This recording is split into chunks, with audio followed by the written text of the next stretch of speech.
How's it going, everyone? We're here to check out what is going on with Rust and development. Next week we have a update coming up, so there is kind of a lot of in-progress stuff and some few things that we can show you. And we're going to cover the in-progress stuff before we jump into what we can actually show you in-game. So first things first, as you can see here in the background, we've got more progress on the Radtown Redux. And this is a remake of the legacy Radtown that everyone loved so much. And Facepunch went ahead and tweeted out the pictures that are in the background. And yeah, there's just a little more update on what it looks like. It definitely looks like there's going to be lots of PvP opportunities in this new Radtown for sure. So I think a lot of people will be excited about that. Moving on, there are some new weapons in the pipeline, it looks like. As of right now, there is the Blunderbuster. It's been confirmed to be some sort of a weapon, obviously a blunderbuss, their version of it, and it hasn't really seen any commits for about 2 weeks or so, so hey, I don't know where it's sitting exactly. Also, a lot of people have been asking, like, what about the skin for the SAR?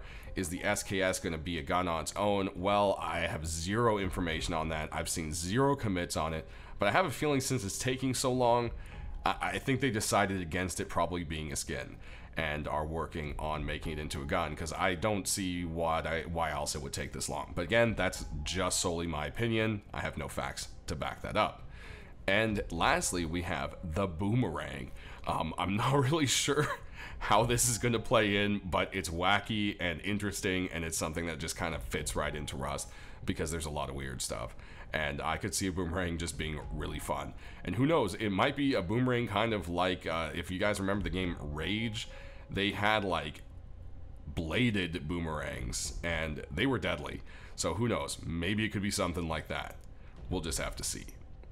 In addition to that, there is the shield coming in. That's right, a shield is going to be something that exists. That is actually very, very cool. It looks like holding right mouse button with a shield will pull it out in front of you. You can't attack while you're using block and so forth. And I guess when you reload, this shield will go down. While you're not using a shield, it appears it will be sitting in your backpack slot. So it doesn't look like you can have a backpack if you have a shield. So that's something that just seems to kind of be a balance to that. And then lastly, it does look like you can actually use certain one-handed things with the shield. So the M92 and various melee weapons, it does look like for the melee weapons you're not able to throw them, but only swing, as throwing will take two hands to actually achieve. So yeah, that's just a few things kind of going on with that, which I think is quite cool. We also have a little bit of work continuing on the Frontier Edition. It's going to be a Frontier Hazmat suit, and it looks like a hatchet, so of course I can assume there's going to be a matching pickaxe coming out, so it looks like another Frontier little pack on that is still something that is in the works. We also have more work on the jungle biome along with the jungle ruins monument, and along with that there's snakes, crocodiles, and various other creatures like tigers and so forth that seem to be worked on as well. I'm assuming all of this is probably tied into the jungle biome itself, and this will be something that's very interesting. I don't know if this is tied into Nexus, where it will be its own island, or if they're just adding jungles to normal maps. One way or another, I definitely welcome a new look to a whole new, completely different biome and new creatures in the world. Of course, animal AI is still something they very much so are working on. Lastly, before we move on to what we can look like in game, there is a lot of work on underwater. It does look like they are actually trying to bring it more to life with swimming fish and other stuff like that. And then also adding in new dive sites and updating them, adding a little more interest to it and so forth. So it's good to see that the water's getting some love. And it also looks like there is some work going into the little rover that we saw as well. It looks like that may be coming in the next update, but I don't know. We'll just have to see. There have been a couple commits on it, which could be promising. So let's go ahead and take a look at the new vending machine skin and our new fun trap. Alright, so let's go ahead and take a look at things we can actually look at in game. And the first thing is going to be, we have our second ever tool cupboard skin, and this is a cross promotion between Rust and Shockbyte servers. So this will pop up in the store, and when you click on it, it will say, hey, rent a server with Shockbyte. And if you go ahead and rent a server with Shockbyte, you'll get a code to get this skin. And yeah, as you can see, it has a little C4_4_dummies.txt, and it's got some little jokes here and there, and the whole thing just looks like a little server rack, well, an old school server rack kind of thing.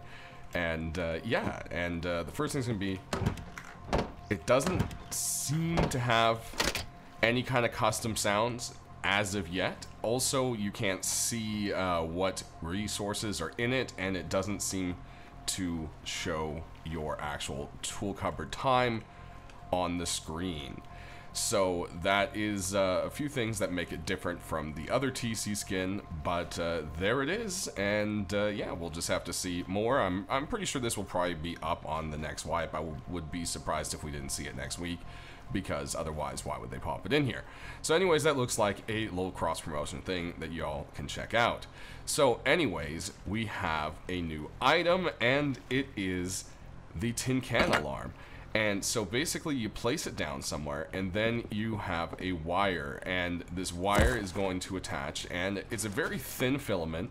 Depending on how you're looking at it, it can be very kind of hard to see, especially if you're moving around. And when you break it, or walk across it, I should say, it rings a bicycle bell and dangles some tin cans. Now, it can be picked right back up. If you do, it does damage it. It has 50 health to start with, so it's pretty easy to break down. It's not going to take, you know, too much for that.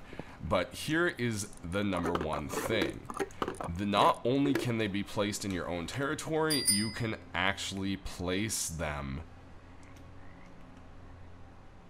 in Radtowns. So you could put one, let's say, like, you know, over here in the bush, and then put a wire all the way across. Oh, see, it does have a limitation to it, as you can see here. So actually, it might be better if, whoops, we put it like in this bush. And will it reach to here? Yeah, it'll reach to here. So, you know, now if someone comes running across here, you'll hear it. I mean, obviously, you should probably want to use a little more strategic areas and so forth. But one way or another, I mean, you can put them in doorways. You can, you know, I mean, you could sit here and, I guess, rig up the entire space if you wanted to. Oh, well, that one doesn't go far enough. But, you know, you could do something like that, and then you could put another one right here, and then do something like that. And then that covers all that area. So, yeah, it's just a very interesting thing. This is very fun, and there's a lot people could do with this, and I think a lot of people are really going to enjoy it. When it comes to crafting, if we just type in can, whoops, there we go. We've got the tin can alarm, and it's going to be 100 wood and 2 empty tuna cans. Something very, very easy to get.